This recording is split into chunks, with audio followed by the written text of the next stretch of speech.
This is the Drone CocoNet SEC final project presentation and project demo.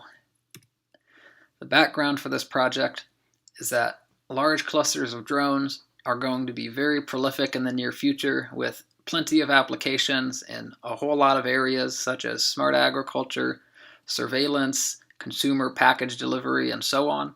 And previous work has been done in this area to improve computation offloading, control, and networking of drones.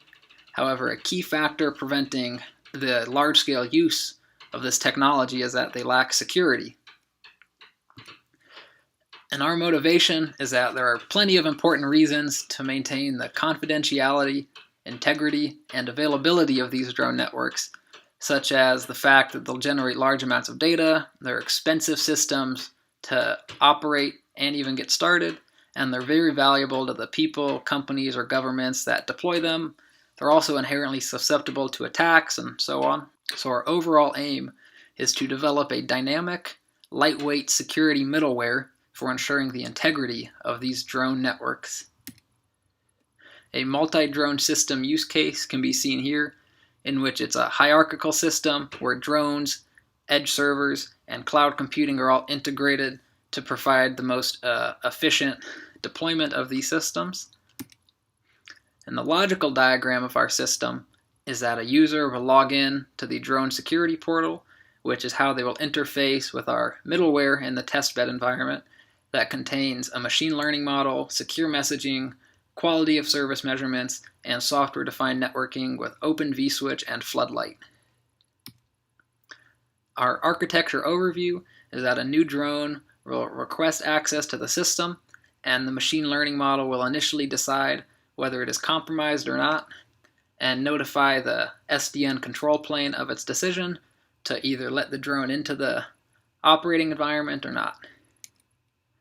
A key feature of our machine learning and software-defined networking implementation is that it's dynamic, meaning that if a drone is already in the test bed, but it's determined to be compromised, periodic information will be sent back to our machine learning model, which will update the decision, notify the SDN control plane, and then remove the drone and create a safe and operational drone environment once again. So as you can see by the diagram, the SDN is primarily used for peer-to-peer drone communication, and so we need to protect those messages from eavesdropping and manipulation. Okay, so with that out of the way, how exactly do we protect the peer-to-peer messaging? We protect them in a few ways. First of all, the low-level transport layer is TLS over UDP. We use UDP here to enable things like live video feeds. Our TLS over UDP implementation gives us the same level of security we use every day when we browse the web, while allowing this capability. In addition to TLS, every message has a checksum to ensure the integrity of payloads to protect messages from tampering or corruption. And to stop replay attacks, every message includes a sequence number. The sequence number is also used for basic reliable transport that has been implemented in this system. And here is some pseudo-code to show the basic structure of a peer-to-peer message. Alright, let's get started with the demo. So to demo this, we're going to head over to Ginny. And here we can see our Ginny slice. So we're going to connect to drone 1 and drone 2 and start sending messages between them with our SDN message passing. So let's go ahead and do that. We're going to open up two PuTTY windows. Let me first get the port numbers for each drone. So drone 2 is 26813.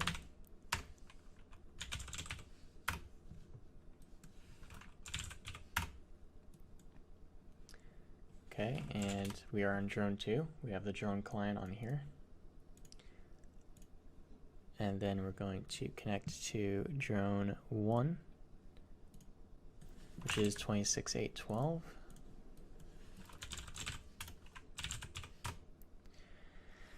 And on here we should have our drone server, which we do. So you'll notice on each of these we have a certs folder, and this has our keys needed for the TLS connection. So now I'm going to start the drone server. And we have started it here. And now we're going to ping drone 1 so that we can show the connection. And now we're going to connect to drone 1 where we have our server. So we're going to run our drone client. And you can see that we're connected on the client, and we can see our connection on the server over here. Now it's worth mentioning here that in a real drone setup, we would have the drone client and the drone server combined such that we can achieve the peer-to-peer communication. But just for demonstration purposes, we just have drone client and a drone server here to show how they basically interact. So let's go ahead and send messages. So hello, hi, hey, test, message. So every time we send a message, it's generating checksums and it's checking the sequence and making sure it arrives in the right order. And you'll notice that every time we send a message, we get an acknowledgement back from the server. This is to ensure the reliability. If we don't get an acknowledgement back within 200 milliseconds, it'll just be resent. We have a very basic, reliable mechanism here that really just ensures that packets get to their destination on both ends, the client and the server. You'll notice that in the demo here, the client sends a message to the server and the server sends it back to the client, and there's reliability on both ends, thanks to our SDN implementation. So to wrap things up, the SDN is a complementary addition to the machine learning protection that specifically protects peer-to-peer drone communication and protects them against attacks like replay and data tampering. Alright, I'm going to be talking about the machine learning aspect of our project that decides whether or not communications are trusted or untrusted, or an attack. So we decided to use the dataset to train our machine learning models called NSL KDD, which is kind of a standard in many cybersecurity papers that we read, especially in IoT related security papers, which kind of relates to what we're doing. So it's useful because it has 4 kinds of attacks in it. It's got probing attacks, which can either lead to other kinds of attacks or can mean that the attacker has gained valuable network information. The remote to local and user to root attacks essentially mean that the attacker has gained a lot more control to the system and can perform actions that they shouldn't be able to do. Denial of service attacks are where an attacker somehow interrupts legitimate access to the given machine. So in our case, that would be the drone network could be compromised because you can't get network access to your drones, which could be pretty serious. So for us, we decided to cut out these middle 2 kinds of attacks, the R2L and U2R, because they didn't seem to have a clear application to the drone mesh network environment. So the probe and denial of service was really where we focused. So the results of our machine learning are here as follows. We tested logistic regression, KNN's decision tree, naive Bayes, and the AdaBoost classifier. And we found that all of them across the board did very well. F1 scores all greater than 90%. AdaBoost did particularly well, and KNN and decision tree also did very well. So we also, it's worth noting that we trained this on only 9 features out of 41 features that can be inferred from packet headers, because that's most of the information that we believe we'll be having. So we also wanted to look at the train and test time on network edge. So in our test bed, we checked the performance of all of these, and the speed is very good, so it didn't really end up being a concern for any of them. We saw that to train, the only thing is that the ones that perform better do take a little longer to train, but that's across a large volume of records, and the test time over 16,000 records roughly was still pretty fast across the board. The slowest was K-nearest neighbors, it took 6 seconds, but if you look at it, it's still 2,000 records per second, so we weren't too concerned about it. So in our decision on the machine learning to use at the end, We decided on k-nearest neighbors because we saw it used a lot in the literature, because it's a good clustering method that's robust to new types of attacks. And especially in this new sort of drone cybersecurity environment, we want to be able to cluster, non-attacks and attacks very well. So it's very good for that kind of anomaly detection, which is really useful in distributed security for places like IoT. So we think that'll generalize to this drone security as well. We can also use this to do online training with data from our message passing that we've talked about. So if we know that a communication is trusted or even untrusted from the message passing, we can use that to train our model in the future. And the model speed didn't really factor in because all of them were fast enough. So the k-nearest neighbors was plenty fast. For the testbed, we implemented topology with 3 drones that are already in the system and communicating with each other and edge server in the trusted zone. And there's a new drone, drone 4, wants to join the system, tries to send some request to one of the drones. We wanted to show how our framework works on this scenario. When there's a new drone wants to join, how the edge server runs the machine learning to decide whether that incoming drone is trusted or not, and what happens in the network in general with our framework. We implemented in Genie. The reason we chose Genie was there are greater available resources and documentation. There were some other environments that we could use with wireless resources, but those were newer and the resources were not available all the time, like Powder, and there was another older one called Orbit. After trying to figure out and work on those for several weeks, we decided to implement it on Genie so that we can test our framework on a simulation. We used switches connected to the hosts where we have hosts as drones and edge and cloud servers. We created different flowing paths through the different switch paths. We're also running Floodlight working on our controller. We have a centralized controller which is working on another slice. It also gives us the flexibility to run any controller software, Floodlight or View or some other software that is available. And it also gives us the flexibility to use a totally different controller from a totally different slice. As long as it has a publicly available IP, we can use it as our controller, set that as a controller in our switches in the topology. As I mentioned, we have a healthy working system, trusted system, connected and controlled on the Open vSwitch 1. And the drones 1, 2, 3 can communicate. Since they are in the trusted zone, there's a queue defined there to let them have high bandwidth queue. They can communicate with each other with a higher bandwidth available for them. And also, edge server can communicate between drone 1, 2, 3. Again, there can be a path defined with high bandwidth since they are already in the trusted zone. And the path in between them goes through Open vSwitch 0 and Open vSwitch 1.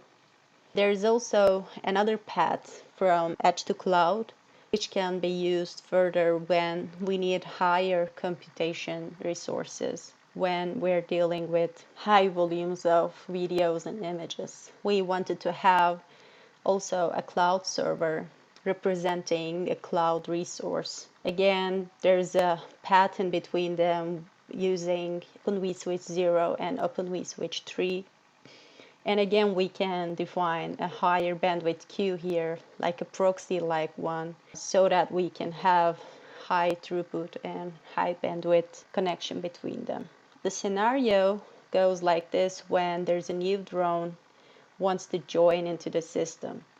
So assuming drone 4 is the new unknown drone, and it wants to send something, a request to drone 1. The framework initially redirects any request coming from drone 4 to directly edge server. So for example, when drone 4 wants to send a request to drone 1, request is redirected to the edge server. When Edge server receives that request, it runs the machine learning model on Edge server, decides whether it is trusted or untrusted. If it is classified as trusted, we are allowing drone 4 into the system by deleting that redirection rule we created in the first place. And if it's classified as not trusted, we are dropping all the packets coming from drone 4. We're doing it by adding new rules for dropping packets. In that way, we are creating a framework where the new drone, if it's untrusted, it is not connected to the mesh, to the trusted network we have between the other drones and the edge and the cloud. And we can also create and delete and update all those flow rules from directly Edge server. Edge server can control everything because it can directly send REST API messages using functions like post and delete directly to the controller. So right now I'm gonna show you a demo. So in order to show a short demo of the framework working, first we are logged in to drone 4 here and our controller and drone 1 and Edge server to show what's happening when there's a new drone 4 wants to join. In order to get going with the experiments, we need to first run our controller from the logged in controller terminal.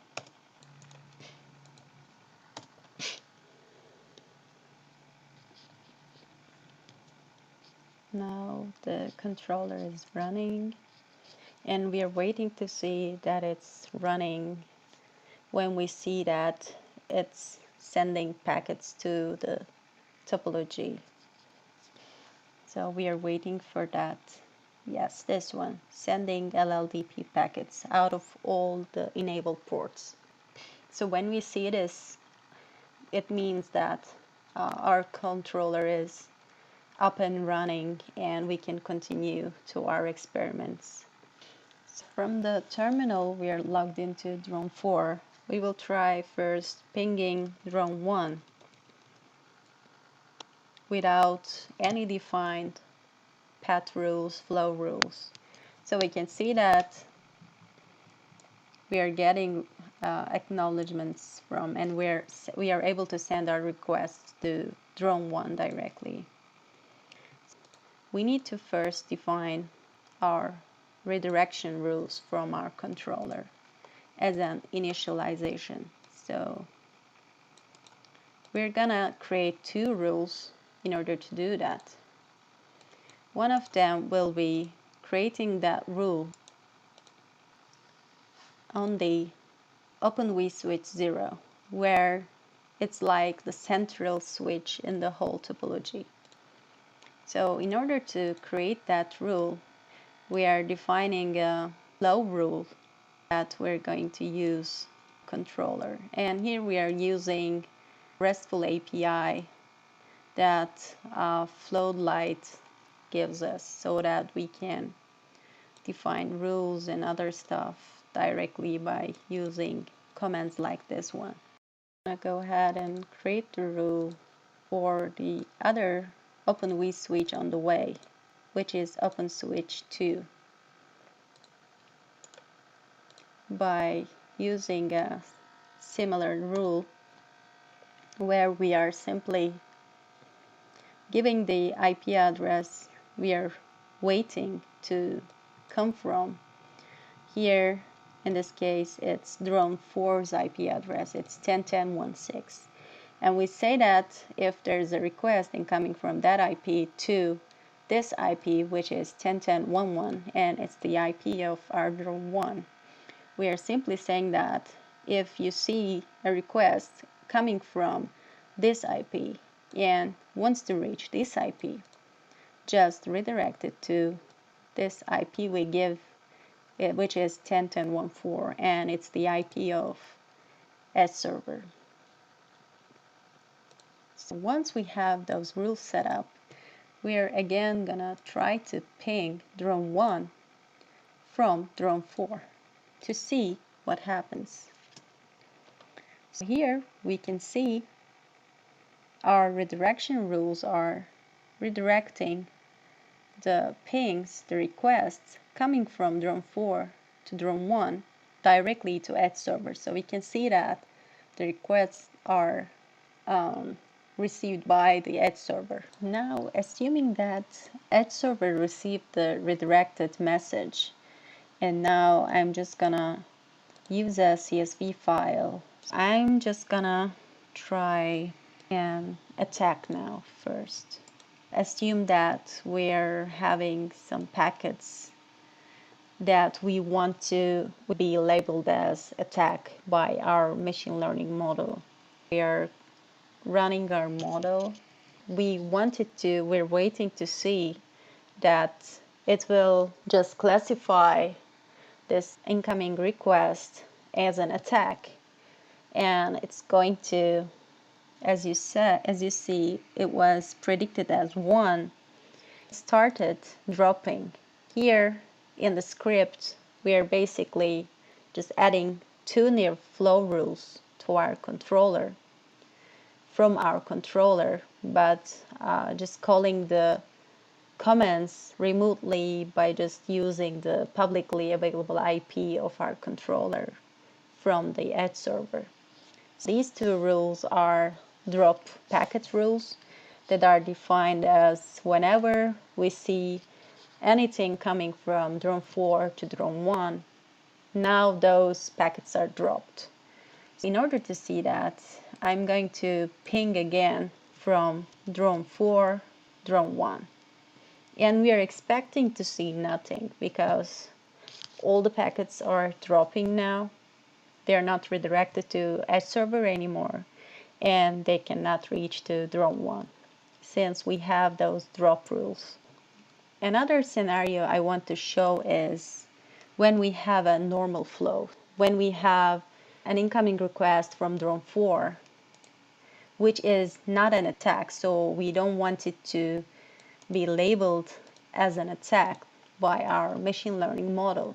We just want to see by running the script for that incoming packet, we just want to see that it will be predicted as trusted. Both redirection flow rules will be deleted from our script.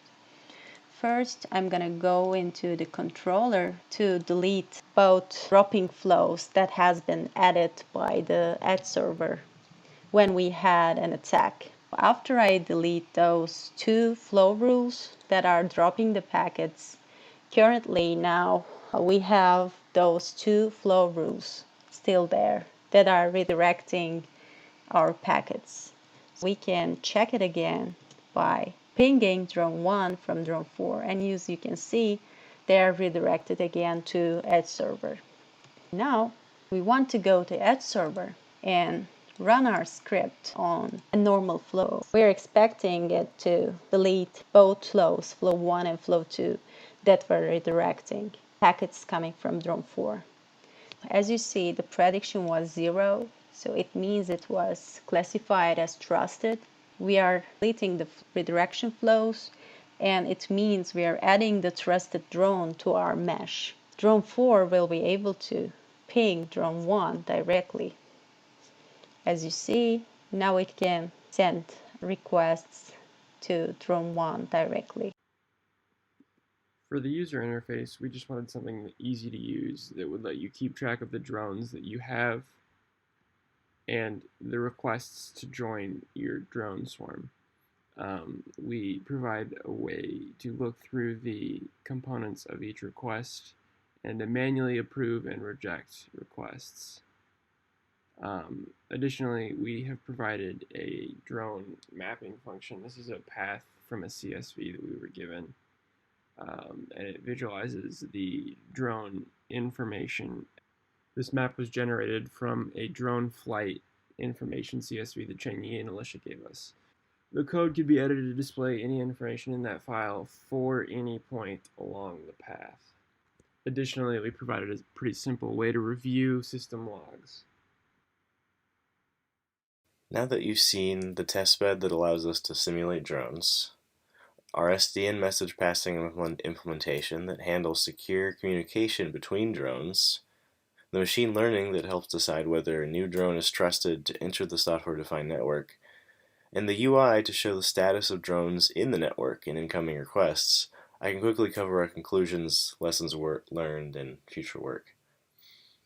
Genie is more mature and well documented for network simulation than other virtual lab platforms that we explored for some time, like Powder. Offloaded machine learning is great for SDN networks because the central edge server can handle network security at minimal cost to the machines in the network, like the drones.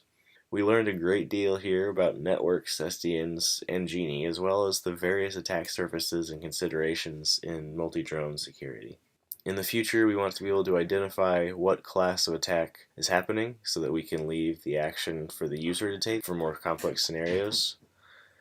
We also like to understand and implement real attack simulation in the test bed. There's also a lot of potential out there with SDN flow rules, so we wanted to explore an even more dynamic network on Open vSwitch. We plan on implementing a dynamic connection between the UI and the testbed, as right now we are showing results of our experiments. We also meant to compare results with Snort's rule-based security that is available in their tool, but due to testbed issues and problems simulating attacks, we will accomplish this in the future.